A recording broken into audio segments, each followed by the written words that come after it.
Hello dear students, आज हम अपने कक्षा 8वीं के भूगोल विषय में उद्योग इस पाठ को पढ़ेंगे। और उद्योग जो है समझो देश के आर्थिक विकास की रीढ़ है।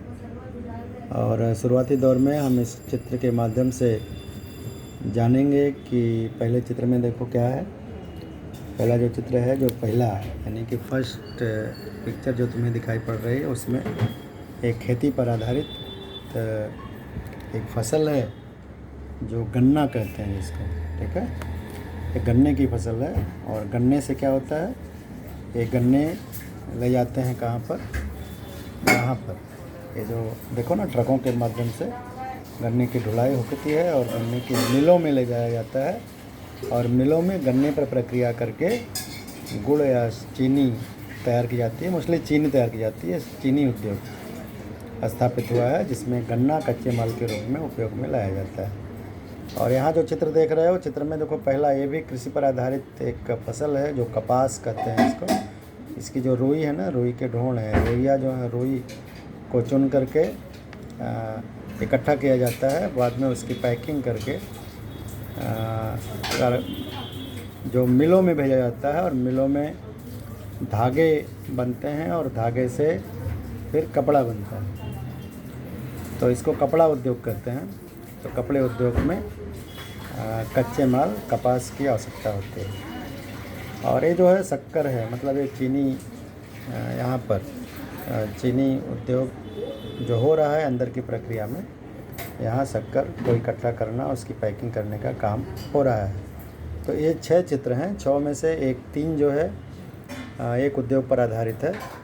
तो वो भी क्रमशः कि जैसे यहाँ पर गन्ना है तो पहला नंबर गन्ना उत्पादन होता है, फिर गन्ने को मिल में पहुँचाया जाता है यहाँ, और इसके बाद शक्कर बनती है। वैसे ही इसको भी तुम्हें क्रमवार लगाना है। जैसे कपास का उत्पादन, फिर कपास की बाइंडिंग, उसका गट्ठर तैयार करना, फिर यहाँ पर कपड़े की मिल तक ले जाना जहाँ पर धागे और कपड़े बनते हैं। इस तरह से उद्योगों के बारे में हमारी जानकारी आगे बढ़ेगी। तो यहाँ पर देखो, यहाँ इसी से संबंधित कुछ प्रश्न हैं। उन सब प्रश्नों के उत्तर तुम यहाँ पर आसानी से दे सकते हो, देख लेना। और यहाँ पर मेन है, उद्योगों के द्वारा कच्चा माल का रूपांतरण पक्के माल में किया जाता है। उद्योग में क्या होता है, कच्चा माल पक्के माल में बदला जाता है। और ये प्रक्रिया कहाँ, कारखानों में ही होती है। क्यों बदला जाता है? क्योंकि पक्का माल टिकाऊ होता है, कच्चा माल तो कुछ समय के लिए होगा। और पक्का माल टिकाऊ होता है और उसका उपयोग अधिक है, उसका मूल्य अधिक मिलता है ना। क्योंकि इस तरह का जो उद्योग होता है, जो कच्चे माल पर आधारित उद्योग होते हैं, वे द्वितीयक व्यवसाय में आते हैं। प्राथमिक व्यवसाय में ये कृषिगत उद्योग जो है प्राथमिक व्यवसाय में आते हैं। गन्ना पैदा करना, ये रुई पैदा करना, ये सब इस पर आधारित है ना, प्राथमिक उद्योग है।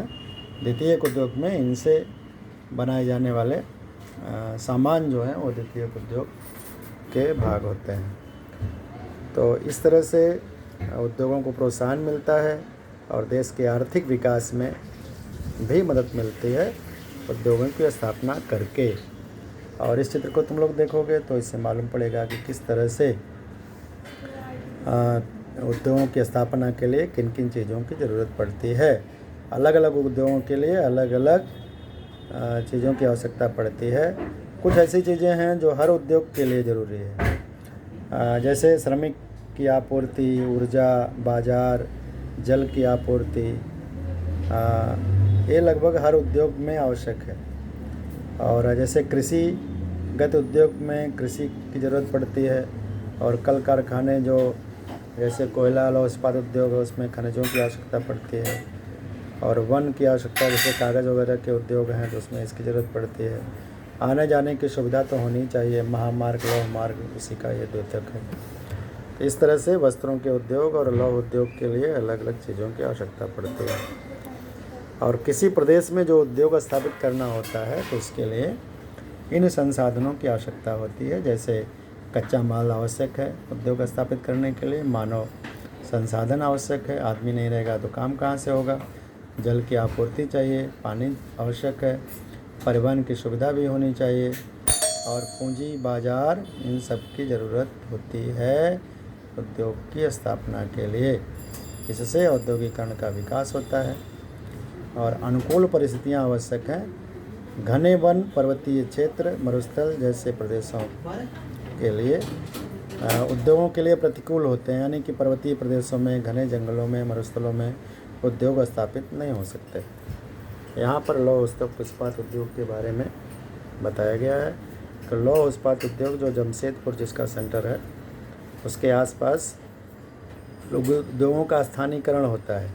यानी यहाँ पर जो कोयले की खान है झरिया में, या जो लोहे की खानें हैं जहाँ से लोहा प्राप्त होता है, उन आसपास के क्षेत्रों में है। मैग्नीज़ जो लगता है लौह इस्पात उद्योग में, वो आसपास के क्षेत्रों में है, इसलिए वहाँ पर लौह इस्पात उद्योग की स्थापना हो सकी है। तो लौह इस्पात उद्योग का स्थानीयकरण इसी को कहते हैं। ठीक है, इस तरह से यहाँ पर आप देख सकते हैं कि उद्योगों के अनेक प्रकार हैं। कुछ लघु उद्योग हैं, कुछ मध्यम उद्योग हैं, कुछ भारी उद्योग हैं। छोटे उद्योगों में मिट्टी के बर्तन बनाना, बेकरी के काम वगैरह, पापड़ वगैरह बनाना घर पर, ये भी लघु उद्योग है। मध्यम उद्योगों में फल प्रक्रिया, गुड़ का कारखाना इत्यादि। लकड़ी उद्योग भी फर्नीचर वर्क के मध्यम उद्योग में है। भारी उद्योग में सीमेंट, चीनी, लौह इस्पात के कारखाने, कपड़े की मिलें, ये सब भारी उद्योग में आते हैं। तो और उद्योगों में का बड़ा महत्व है देश के विकास में, लोगों को रोज़गार मिलता है ना। और तुम इसको पढ़ोगे, देखोगे चित्रों के माध्यम से, हर बातें तुम्हारी समझ में आ जाएंगी। और देश में औद्योगिक विकास भी हुआ है और तमाम MIDCs की भी स्थापना हुई है और उद्योगों का विकेंद्रीकरण हुआ है ना। जैसे महाराष्ट्र राज्य में औद्योगिक विकास निगम की स्थापना हुई है। इसको पढ़ोगे तो महाराष्ट्र के MIDCs के बारे में, जो हर ज़िले में है, और इसमें सरकार जो है इसके लिए मदद भी करती है। और इसमें विभिन्न उद्योगों के नाम और कच्चे और पक्के माल की जानकारी दी गई है। और उद्योगों का एक सामाजिक दायित्व है कि जो उद्योगपति 5 करोड़ से अधिक मुनाफा अपने उद्योगों में कमाते हैं, ऐसे उद्योगपति अपनी कमाई का 2% हिस्सा समाज उपयोगी कार्यों में खर्च करें, ऐसा सरकार ने विधान किया है। और वो पैसा इन चीज़ों में खर्च किया जाएगा। इस तरह से उद्योग जो हैं विकास की एक महत्वपूर्ण कड़ी हैं। और उद्योग के बारे में अधिक से अधिक जानकारी तुम्हें इस पाठ में और इंटरनेट के माध्यम से प्राप्त होगी। उसको तुम लोग समझ लेना। बाद में हमारा स्वाध्याय का कार्य है, इसको पूरा करना है।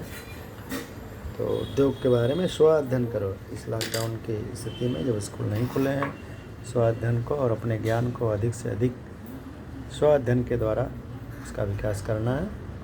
Thank you very much. फिर मिलेंगे।